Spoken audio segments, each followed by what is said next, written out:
मुख्य जो विषय था वो पिछले कल जो एक घटना घटित हुई थी। मेरे रिश्तेदार थे आकाश शर्मा, जिनको पुलिस ने चिट्टे के साथ पकड़ा है। अब चिट्टा उसके बाद था कि नहीं था ये तो भगवान जाने, लेकिन जैसा कि पुलिस विभाग ने, बड़सर की पुलिस विभाग ने अपना वक्तव्य दिया था कि 1.7 ग्राम जो है वो चिट्टा उसके पास से बरामद किया गया। फिर उसे वो थाने ले गए। थाने के बाद जो है उसको घर भेज दिया। अब उसमें क्या प्रावधान रहे होंगे, क्यों उन्होंने घर भेजा, वो तो वही बता सकते हैं। लेकिन मेरा कहने का तात्पर्य ये है कि जिस प्रकार से मेरा नाम उसमें डाला गया वो थोड़ा चिंता का विषय रहा है। अब रिश्तेदार तो किसी का भी हो सकता है, और सबसे बड़ी बात है भाजपा का विधायक उन्होंने लिखा है, तो भारतीय जनता पार्टी का उसमें कोई लेना देना नहीं है। भारतीय जनता पार्टी थोड़ा ना बोल रही है किसी को कि आपका रिश्तेदार उसको छूट दे दो कि वो नशा बेचे या नशा करे। तो इस प्रकार से एक राजनीतिक रंग देना इसके लिए सही नहीं है, क्योंकि आज जिस प्रकार से चिट्टे का व्यापार और चिट्टे का नशा जो फैल चुका है पूरे प्रदेश के अंदर, उसमें कोई एकमात्र मेरा ही रिश्तेदार नहीं है। उसमें तो पुलिस विभाग के लगभग कोई 70 से 80 लोग जो है इसमें इन्वॉल्व हैं, चिट्टे के तस्करी में। उसके ऊपर पुलिस विभाग क्या कर रहे हैं? कल एसपी साहब ने प्रेस कॉन्फ्रेंस की, उसमें उन्होंने जिस प्रकार से बहुत ही होशियारी दिखाई कि मैं बहुत बड़ा एक पता नहीं करोड़ों रुपए की चर्च जो है या करोड़ों करोड़ों रुपए का चिट्टा जो है बरामद कर लिया है। आप अपने विभाग की भी पहले एक बार चेक करिए कि आपके विभाग के लोग क्या कर रहे हैं। उसके बाद अब आप जनता में या चुने हुए नुमाइंदों के ऊपर अपने कटाक्ष करें। और आपने पकड़ लिया, चलो वो मेरा रिश्तेदार निकला, दुर्भाग्य से तो आपको एक मौका मिल गया कि किसी प्रकार से विधायक को बदनाम करें, उनकी छवि को बदनाम करें।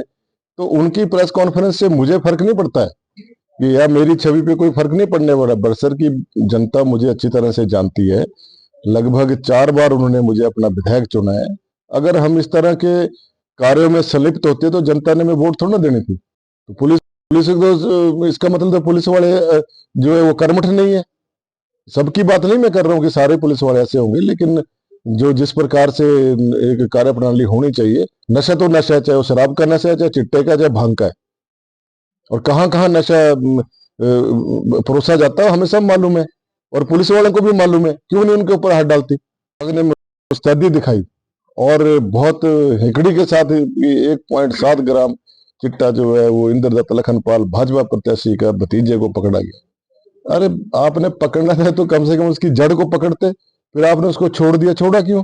वहीं रखते, उसको इंटरोगेट करते, और जो उसके साथ और जुड़े हुए लोग हैं, जिन लोगों ने उसको उकसाया है ऐसा करने के लिए, उनको पकड़ के लाते। ऐसा थोड़े उनको मालूम नहीं है। कानून को के शिकंजे से कोई नहीं बच सकता अगर कानून ठीक ढंग से काम करे। कोई 2 नंबर का व्यापार नहीं हो सकता कानून के अगर संरक्षक ना हो। कानून खुद संरक्षण देता है ऐसे लोगों को। पकड़े हो ऐसे लोगों को जो 2 नंबर का धंधा करते हैं। और हमारे बड़सर विधानसभा क्षेत्र में ही ऐसे बहुत सारे लोग हैं जो 2 नंबर की दारू बेचते हैं, 2 नंबर की भांग बेचते हैं। क्यों नहीं पकड़ती पुलिस उनको? किसने बांधा उनको? वो किसके रिश्तेदार हैं? क्या पुलिस वालों के रिश्तेदार हैं? वो पकड़े उनको। हम कोई उनके लिए, हम उनके साथ हैं अगर वो पकड़ेंगे। पर ऐसे रास्ते हैं जहां पर लोग नशा करते हैं। सरकार ने, आपको याद होगा जिस समय वीरभद्र जी की सरकार थी और जयराम जी की सरकार थी, एक कानून बना था कि सड़क के किनारे यदि कोई शराब पीता हुआ गाड़ी खड़ी करके पाया गया तो उसके ऊपर जो है कानून के अनुसार दंड दिया जाएगा उसे। वो कानून, उस कानून का क्या हुआ? कितनी बार एसपी महोदय या पुलिस प्रशासन ने उसको जो है उस कानून को इम्प्लीमेंट किया? क्यों नहीं पकड़ते उन लोगों को जो इस प्रकार का हुड़दंग मचाते हैं, फिर लोगों के साथ मारपीट करते हैं और उसके बाद वहां से भाग जाते हैं, और या किसी की मृत्यु हो जाती है? कौन जिम्मेवार है इसके लिए? प्रशासन का काम है ये लोग, इन लोगों का। उस समय तो ये कहीं नजर नहीं आते। और फिर बड़सर में विधानसभा में ऐसी ऐसी घटनाएं घटित हुई हैं पिछले 5-6 महीने में कि कुछ लोगों ने किसी की पिटाई कर दी, और जिसकी पिटाई करी उसके ऊपर केस बना दिया, और जिन्होंने जिन्होंने पिटाई की उसको घर भेज दिया। ये तो पुलिस प्रशासन का काम है। अगर हम बोलते नहीं है, चुप रहते हैं, तो इसका मतलब ये थोड़ा ना हमें पता नहीं है कि क्या हो रहा है, और पुलिस की नाक के नीचे सारी बातें हो रही है। आपकी मुख्य अगर वो सही ईमानदारी से अगर वो चिट्टे को खत्म करना चाहते हैं तो हम उनके साथ हैं, लेकिन प्रदेश सरकार हमारा सहयोग नहीं लेना चाहती।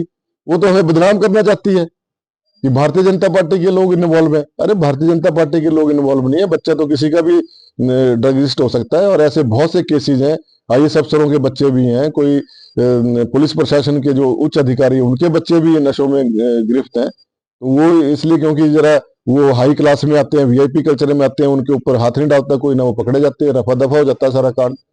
कहने का मतलब ये है कि सरकार अगर ईमानदार है नशे को खत्म करने में, तो ईमानदारी से काम करे। ये है पुलिस प्रशासन की जो कार्य प्रणाली है वो ठीक नहीं है। और प्रदेश सरकार ने जिस प्रकार से तत्परता बताई, मुझे तो यहाँ तक भी मालूम है कि एसपी साहब ने कहाँ कहाँ फोन किए, किन किन थानों में फोन किए कि इसको, इस पोस्ट को ज्यादा से ज्यादा वायरल करो। हमारे पास ये सारे, वो क्या सोचते हैं कि हम राजनीति में कोई नौसिखिए हैं, क्या हमारे सेल नहीं है? इनसे ज्यादा सीआईडी हमारे पास होती है।